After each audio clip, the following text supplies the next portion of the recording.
Donc, je vais d'abord parler un petit peu à l'écran là, pour présenter, puis ensuite je vous pose des questions. C'est bon? Voilà. Super, merci.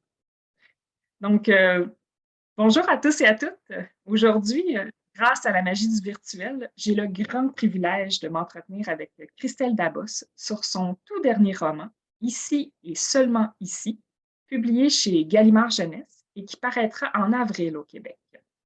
Donc, Christelle, merci d'abord d'avoir accepté d'être avec nous ce matin. On est tous très heureux. Donc, on vous connaît en fait, bien entendu, pour l'incroyable saga de la passe miroir, qui est devenue avec les années un phénomène littéraire, là, tant ici au Québec qu'en Europe.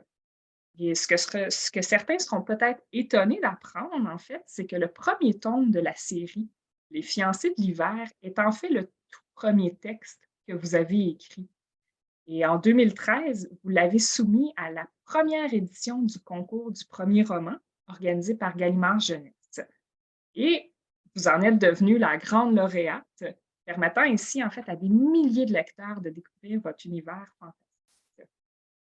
Aujourd'hui, il y a 3 autres tomes qui complètent désormais l'histoire de l'attachante et lunatique Ophélie, qui est fiancée contre son gré à Thorn, un personnage sombre et énigmatique. Donc, le tome 2, Les disparus du clair de lune, le 3, La mémoire de Babel, et le 4, La tempête des échos, qui termine la saga et qui est paru en 2019.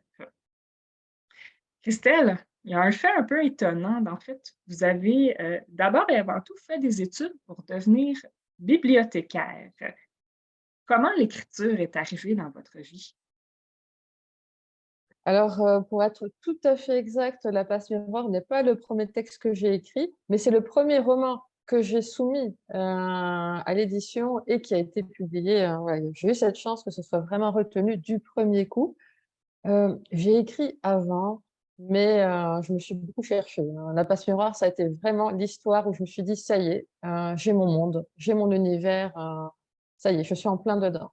Le le déclic de l'écriture, je l'ai eu quand j'avais une vingtaine d'années et que j'étais à la faculté de lettres à Nice et avec des études qui n'avaient absolument aucun rapport avec ça, hein. C'était des études d'espagnol et même dans ce domaine-là, je me cherchais, hein. J'ai fait beaucoup, beaucoup de formations, je ne suis jamais allée jusqu'au bout, j'ai vraiment eu du mal, hein. J'ai pas mal vagabondé, d'un amphithéâtre à un autre, à la faculté et en fait, c'est une amie, qui a été absolument persuadée que j'étais faite pour écrire alors qu'elle avait rien lu de moi. Alors soit elle est très intuitive, soit je suis très influençable, mais voilà, le fait est que, elle a eu raison.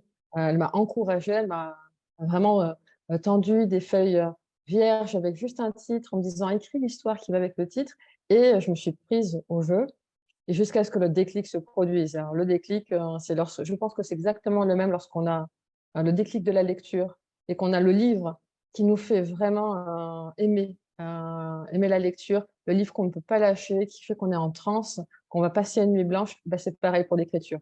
Le déclic, la transe elle est là, on est fébrile, on ne sait pas ce qui se passe, c'est comme un sentiment amoureux en fait, hein, c'est vraiment ces symptômes-là. Donc grâce à cette amie, j'ai pu avoir ce déclic-là et après, bah, voilà, je j'ai écrit, mais heu, je me suis cherchée, quoi. J'ai fait de la fanfiction, alors j'allais dire sur Harry Potter, mais spécifiquement sur Severus Rogue dans les Harry Potter. Voilà, c'était lui le personnage qui. Et après quoi, j'ai tenté de faire un premier roman original avec, de gros guillemets parce qu'il ne l'était pas du tout, et c'était pas encore, La Passe Miroir, c'était un autre texte.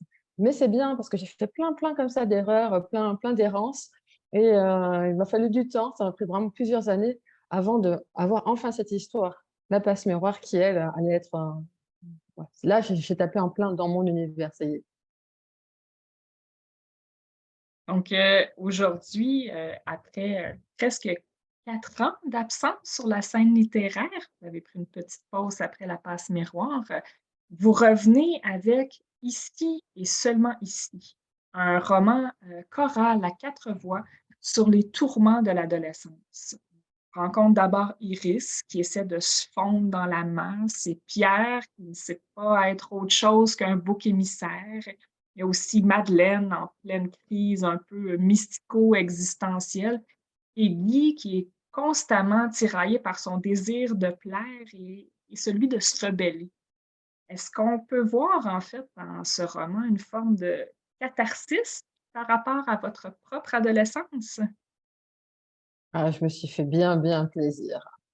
Hem, En fait, autant j'ai adoré, mon enfance et l'école primaire, autant le collège, j'ai senti passer, hein. Vraiment, je me suis ça c'était vraiment, l'expulsion brutale de l'enfance. Pour moi, ça a été ça.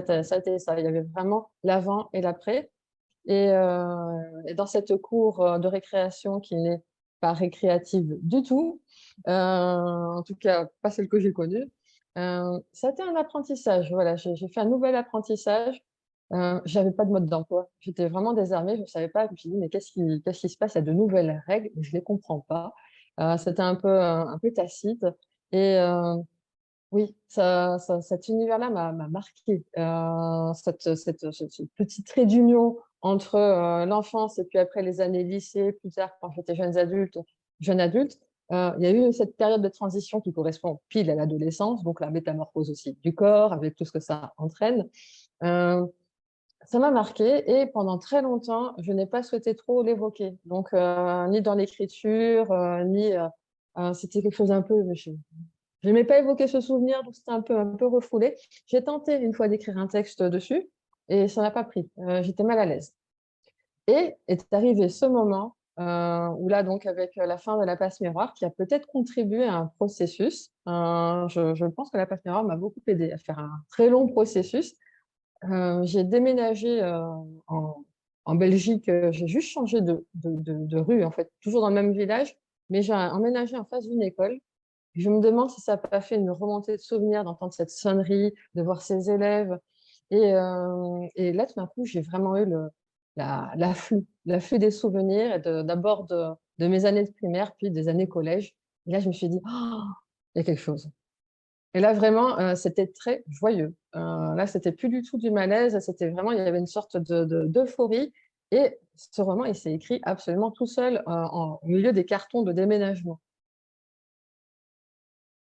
Donc, ici et seulement ici, comme vous venez en fait un peu de le dire, c'est l'histoire d'un passage obligé et d'un lieu. Moi, je retiens beaucoup l'idée du lieu qui est inévitable en fait à l'adolescence, donc le collège en France et ici qui correspond, aux années du secondaire. Et dans le roman, je l'ai pris en note au moment de la lecture parce que ça m'a vraiment frappé comment vous le décrivez. Donc vous le dites: «Ici, c'est le lieu où l'on disparaît, où on assassine, où on révolutionne et où l'on est tout à la fois». Heu, Pouvez-vous me parler en fait un peu, me raconter l'histoire de ce «ici»? Alors, ce qui m'intéressait vraiment, c'était de ne pas m'enfermer dans juste, moi, mes souvenirs personnels de collège, je me suis beaucoup plus intéressée à cette période et à ce lieu, effectivement, mais dans ce qu'il peut y avoir d'un peu d'absolu et d'incontournable et alors universel, je ne sais pas, mais voilà, on va dire, très répandu, on va dire à l'échelle planétaire, ce lieu de transition et de même, je voulais pas être enfermée dans un seul point de vue. Juste, dire: «Ah bah tiens, c'est moi, j'ai des comptes à régler», ça m'intéressait pas du tout. J'avais envie de voir toute cette mécanique qui se met spontanément en place dans cette, cour de récréation et qui se reproduit de génération en génération avec, des finalement des rôles, que chacun, alors s'attribue, je ne sais pas, ou c'est la mécanique du groupe qui s presque une sorte d'inconscient collectif en fait, qui se met en place et où il y a, bah, ceux qui oppressent, ceux qui sont oppressés, mais qui ne se perçoivent pas toujours comme tels, hein. Les oppresseurs, ne se voient pas eux-mêmes comme des oppresseurs et j'avais pour ça vraiment envie d'avoir une multiplicité de points de vue, de voir vraiment ça avec, différents angles de vue et sans jugement. Ça ne m'intéressait pas du tout d'aller commencer à juger les personnages, hem et de voir, bah, justement, presque un processus digestif qui se fait, et qui fait que symboliquement, oui, quelque part, on meurt et on ressuscite, et on n'est pas la même personne, à la fin, c'est pas la même personne qu'on était au début. Donc c'est vraiment un lieu qui transforme. Et sans tomber dans le fantastique à proprement parler, ici et seulement ici, en fait, comporte quand même sa part de surnaturel, d'étrangeté. Vous le décrivez d'ailleurs vous-même comme un roman qui vient s'ancrer dans une forme de réalisme magique. Comment expliquez-vous la présence de cette autre dimension dans votre roman qui nous projette en dehors de la réalité là, telle qu'on la connaît? Alors, j'ai, cette, imagination, hein, qui me colle à la peau, qui fait que ça déborde continuellement. Je ne sais pas encore si je serais capable d'écrire un récit purement réaliste. Il faut toujours qu'il y ait ce pas de côté. C'est plus fort que moi, d'une façon ou d'une autre et quelque part parce que, je trouve que ça dépasse la réalité, ça nous permet de la réaborder sous un angle différent. Et justement, bah, le terme réalisme magique, je trouve que ça s'y prêtait bien parce que le fantastique, c'est vraiment quand il y a un élément surnaturel et qui provoque la surprise chez les personnages. Alors que là, pas du tout. Il y a une sorte de cohabitation entre la réalité la plus dure et même, on peut le dire, la plus crue, heu et c'est une dimension magique, mais qui est totalement acceptée par les personnages et non seulement acceptée, mais d'une certaine façon même générée et à un point que même moi, lorsque j'étais dans cette histoire, je ne savais pas me dire: «Est-ce que ça se produit réellement ainsi ou est-ce que c'est vraiment eux qui sont dans une sorte de délire collectif et qui sont, voilà, qui provoquent, ces phénomènes-là et qui se créent leur propre malédiction, en fait?» Et donc, effectivement, j'ai cette construction-là, en fait, de l'étrangeté qui amène tranquillement dans le roman est absolument extraordinaire. Mais, vous avez quand même déclaré, avoir été surprise par les réactions, très, très différentes de vos proches à la lecture de ce livre. Donc certains l'ont trouvé, très sombre, d'autres lumineux, violent, mais avec plein d'espoir. En fait, pour terminer, vous, Christelle, comment le qualifieriez-vous, ce roman? Hem Pour moi, vraiment, l'expérience à l'écriture, ça a été de la joie.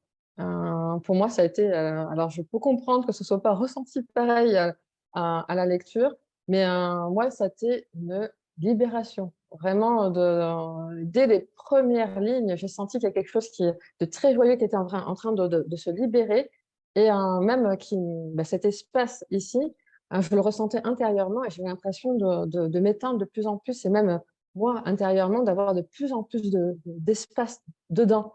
Donc voilà, pour moi, ça a été la libération et je pense que maintenant je suis totalement, en paix et réconciliée avec, cette période-là de ma vie. Christelle, je vous laisse en fait, l'occasion. J'ai pas d'autres questions, mais est-ce qu'il y a, des mots que vous aimeriez adresser en fait à votre, public, québécois? Il vous attend, avec impatience.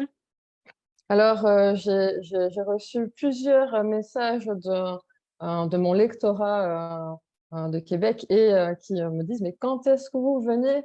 Alors, c'est vrai que je ne suis jamais venue encore et jusqu'à très récemment, je ne prenais pas l'avion. J'avais vraiment un gros blocage avec ça, un blocage que j'ai, réussi à surmonter, donc maintenant ça va, j'arrive à le prendre sans tout à fait paniquer.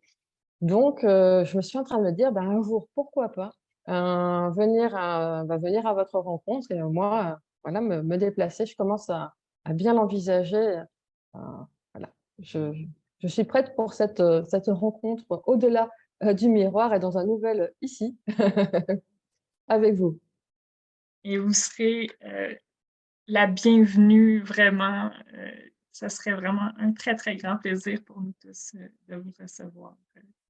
Christelle, merci beaucoup pour votre générosité, votre présence, votre écriture, merci.